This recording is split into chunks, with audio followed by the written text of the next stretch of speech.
Presenting Julie Green. Now, Julie Green is actually my best friend in real life. She's an artist and a photographer and a very talented one at that.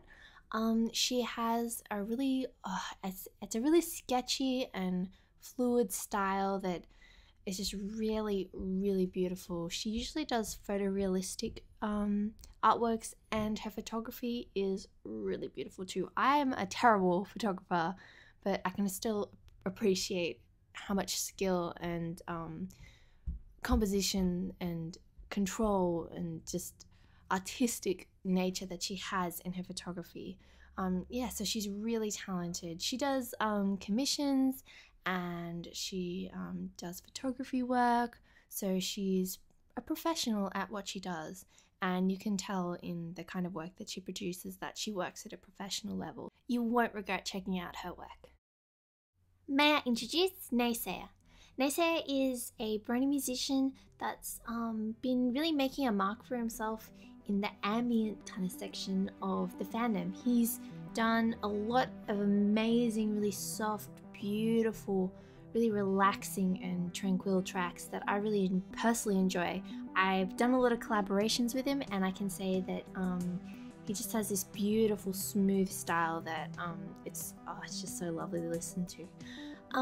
He uses snippets and loops out of other people's tracks and things like that to create completely new and completely original songs. So they're really, really interesting compositions, and he always seems to come up with something that really reflects the theme or the character or the idea from the show that he's looking at. So yeah, everyone should really check him out. He's really worthwhile, a good look, and I'm sure you'll find lots to download. Here comes the choo-choo train. Chugga chugga chugga chugga woo woo! Everyone, this is Retsnom Kcor. Now, on Retsnom Kcor's channel, he says, "Don't take me seriously because I don't take me seriously." Well, I'm thinking... I'm sorry. Well, maybe that might be the case, but oh my god, I had a lot of fun looking through the channel. There's a lot of things. There's pony related, non-pony related, but what I found most interesting was his style. I've never heard anything like it, and it was a lot of fun to listen to. It got me in a weird mood, but it was interesting. He definitely has filled a niche that I don't think has been filled before. So yeah, everyone should go have a quick look and see what he has to offer. Now, this lovely little website is called Discord's Domain. Now, it's a My Little Pony blog that reminds me a lot of EQD, but the difference between these two sites is that while EQD has a really strict kind of submission guideline that you have to follow, and even if you submit correctly, you may not be accepted because they're very strict on their quality, but the difference between this and Discord's Domain is that they have a policy where you can kind of submit straight into the comments. So they're really a lot more free and easygoing than EQD. So yeah, they have a lot of interesting stuff. They keep up with things that EQD don't always catch up on. So they really find some of these hidden kind of talents that are lying within the fandom that haven't really made it big, but are definitely worth a look. So yeah, Discord's Domain is a really, really promising website, and I promise you that you'll have fun. Xenopony submitted a DeviantArt page, and I've got to say, I really appreciate their style. A lot of digital art nowadays has a really clean and a really almost sterile look that I feel that sometimes my art may have, but Xenopony has managed to keep a really fluid and painterly style in their digital art, which I really, really appreciate. It's traditionally influenced, I feel, so it's really interesting. They haven't got that many pieces, but for what they do have, they're really strong, consistent, and yeah, they have really, bright, beautiful colors, and yeah, they've got pony related, non-pony related, but yeah, it's really interesting. You should definitely go check it out, and maybe give them a watch, give them a comment, give them a like, or favorite, as the case may be with DeviantArt. But yeah, definitely go check them out and see what they have to offer. I think my favorite would have to be motherly love. So go check that particular piece out. It's really beautiful. Presenting NekoNushi, who is a fanfic writer on fanfiction.net. Now, I've had a look at some of their stories and they have a really consistent writing style, which is really good to find in a fanfic writer. I don't know much about this area of the fandom, but yeah, I've really enjoyed what I've read so far. Their most popular story is called False Trader True Hero, which is about an injured young man who wanders out of Everfree Forest, losing blood rapidly and consciousness fading. He collapses on a path and is discovered by Fluttershy soon after.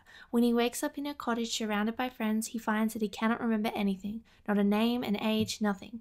Along with Fluttershy, her friends, and other friends the amnesiac makes, he tries to remember exactly who he is and where he's from, told in second person point of view. So yeah, I hope you guys check it out and really give him a good proper look. There's a sequel now to this story that's out, so yeah, definitely give it a look. Tyler submitted his Brony Twitter account. He's a 20-year-old male Brony who enjoys playing video games. He is single and he has racked up over 150 followers, so that's pretty good, I think. He's made over 700 tweets, so he's pretty active. From looking around his account, I can tell that he's really interested in keeping up with the latest and most popular kind of topics of the fandom. He's really interested at the moment, from when I was making this video, from what I could see, in the petition for fighting his magic, for getting that kind of allowed to go on, seeing as the hub did that whole thing with the stopping of the production of that. So he's got some interesting topics and some interesting opinions to share, so yeah, he's definitely worth a follow. Introducing TheHunter. Now, TheHunter's YouTube channel has recently just broken 100 subs, so congratulations. The Hunter does a few different things actually. Primarily his YouTube channel is a gaming channel, but he also does some music and some voice acting. He's recently gotten into a role in the game No More Room in Hell, so that's very exciting, so congratulations for that also. He is a very entertaining gamer. He has a really deep and quite attractive voice. So yeah, he provides a lot of interesting commentary and really keeps you going. So yeah, he's definitely good at what he does.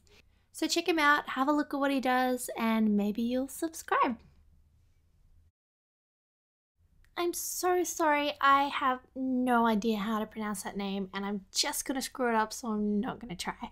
But this person submitted their DeviantArt account and I must say I was pleasantly surprised. I started at the bottom of their gallery and worked my way up, and I was really pleased to see how they've shown growth and really a good amount of change in learning as an artist. So yeah, they have a really cute style. It's adorable. I must say my favorite picture was Lost in the Snow. It's an image of Vinyl Scratch and her expression, the feels, it was so cute. So yeah, they really have great expressions. Their eyes are nice and big, which is what I like in ponies. And yeah, so they're really progressing and growing, and yeah, I really like how they approach characters, both original and from the show, and yeah, they're definitely worth a watch. So there were some people that submitted only their name, so I'd like to mention them for a moment. So a big thank you to Ed Van Overeem, Reflexion, to Matt Dat, and to Zargos. Thank you so much for your support, your encouragement, and thank you so much for your donation. I really appreciate it. Thank you guys.